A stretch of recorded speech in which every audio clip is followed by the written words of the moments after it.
SSLC Kannada passing package ಯಾವ ರೀತಿ ಒಳಗೊಂಡಿರ್ತದೆ ಮಾಹಿತಿ ತಿಳಿಸಿಕೊಡ್ತೀನಿ. ಸೊ ಎಲ್ಲರೂ ವಿಡಿಯೋ ಪೂರ್ತಿಯಾಗಿ ನೋಡ್ಕೊಳ್ಳಿ, ಸರಿಯಾದ ಮಾಹಿತಿ ಪಡೆದುಕೊಳ್ಳಿ. ಆಲ್ರೆಡಿ ನಿಮ್ಮ ಸ್ಕ್ರೀನ್ ಮೇಲೆ ಕಾಣ್ತಾ ಇದೆ SSLC ಕನ್ನಡ ಪ್ಯಾಸಿಂಗ್ ಪ್ಯಾಕೇಜ್ ಕವಿಗಳ ಪರಿಚಯ ಮತ್ತು ಲೇಖಕರ ಪರಿಚಯ. ಇದು ಫಿಕ್ಸ್ ಆಗಿ ನಿಮಗೆ ಪರೀಕ್ಷೆಯಲ್ಲಿ ಕೇಳುವ ಸಾಧ್ಯತೆ ಕೂಡ ಆಗಿರ್ತದೆ. First AN Murthy Rao.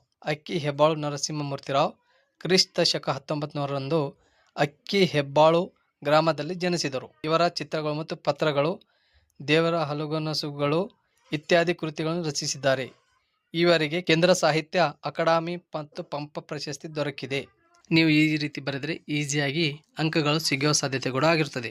ಕವಿ ಪರಿಚಯ ಮತ್ತು ಲೇಖಕರ ಪರಿಚಯ ಟೋಟಲ್ 8 ಒಳಗೊಂಡಿದೆ. 8ರಲ್ಲಿ ಫಿಕ್ಸ್ ಆಗಿ 2 ಕೇಳಾಗುತ್ತೆ. ಒಂದು ಕವಿ ಪರಿಚಯ, ಒಂದು ಲೇಖಕರ ಪರಿಚಯ.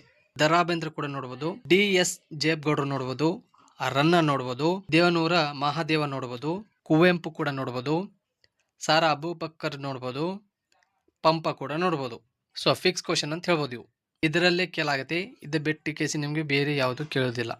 ಅದಕ್ಕೋಸ್ಕರ ಎಲ್ಲರೂ ಪ್ರಾಕ್ಟೀಸ್ ಮಾಡಿಕೊಳ್ಳಿ, ಇಂಪಾರ್ಟೆಂಟ್ ಆಗಿರುತ್ತದೆ. ಸಂದರ್ಭಗಳ ಸಾರಾಂಶ ನೋಡಿದಾಗ ಗದ್ಯ ಭಾಗ ಮತ್ತು ಪದ್ಯ ಪಾಠಗಳ ಮೇಲೆ ಕೂಡ ಕೇಳಾಗುತ್ತೆ. ವ್ಯಾಘ್ರಗೀತೆ, ಎದೆಗೆ ಬಿದ್ದ ಅಕ್ಷರ, ಯುದ್ಧ, ಭಾಗ್ಯಶಿಲ್ಪಿಗಳು ಈ ಚಾಪ್ಟರ್ಗಳ ಮೇಲೆ ನಿಮಗೆ ಸಂದರ್ಭಗಳ ಸಾರಾಂಶ ಕೇಳಾಗುತ್ತೆ. ಪದ್ಯ ಪಾಠದಲ್ಲಿ ನೋಡಿದಾಗ ಹಕ್ಕಿ ಹಾರುತ್ತಿದೆ ನೋಡಿದಿರಾ, ಚಲಮನೆಯ ಮೆರವಂ, ಹಸರು, ಕೆಮ್ಮನೆಯ ಮೀಸೋ ಹೊತ್ತನೆ ಈ ಚಾಪ್ಟರ್ ಮೇಲೆ ಕೂಡ ನಿಮಗೆ ಸಂದರ್ಭಗಳ ಸಾರಾಂಶ ಬರುವ ಸಾಧ್ಯತೆಯು ಕೂಡ ಆಗಿರುತ್ತದೆ.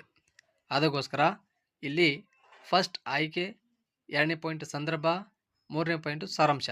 ಈ ರೀತಿ ನಿಮಗೆ ಬರೆದರೆ ಈಸಿಯಾಗಿ ಅಂಕಗಳು ಸಿಗೋ ಸಾಧ್ಯತೆ ಕೂಡ ಆಗಿರ್ತದೆ. ನಿಮ್ಮ ಸ್ಕ್ರೀನ್ ಮೇಲೆ ಕಾಣ್ತಾ ಇದೆ. ಪ್ರಾಕ್ಟೀಸ್ ಮಾಡಿಕೊಳ್ಳಿ. ಮುಂದಿನ ದಿನಗಳಲ್ಲಿ ಈಸಿಯಾಗಿ ನೀವು ಪಾಸ್ ಆಗ್ಬೋದು. ಇಷ್ಟ ಆದರೆ ಲೈಕ್ ಕೂಡ ಮಾಡಿ, ಶೇರ್ ಕೂಡ ಮಾಡಿ. ತಪ್ಪದೇ ಚಾನಲ್ನ ಸಬ್ಸ್ಕ್ರೈಬ್ ಮಾಡಿಕೊಳ್ಳಿ. ಸೊ ಎಲ್ಲರೂ ವಿಡಿಯೋ ನೋಡೋದಕ್ಕಾಗಿ ಧನ್ಯವಾದಗಳು.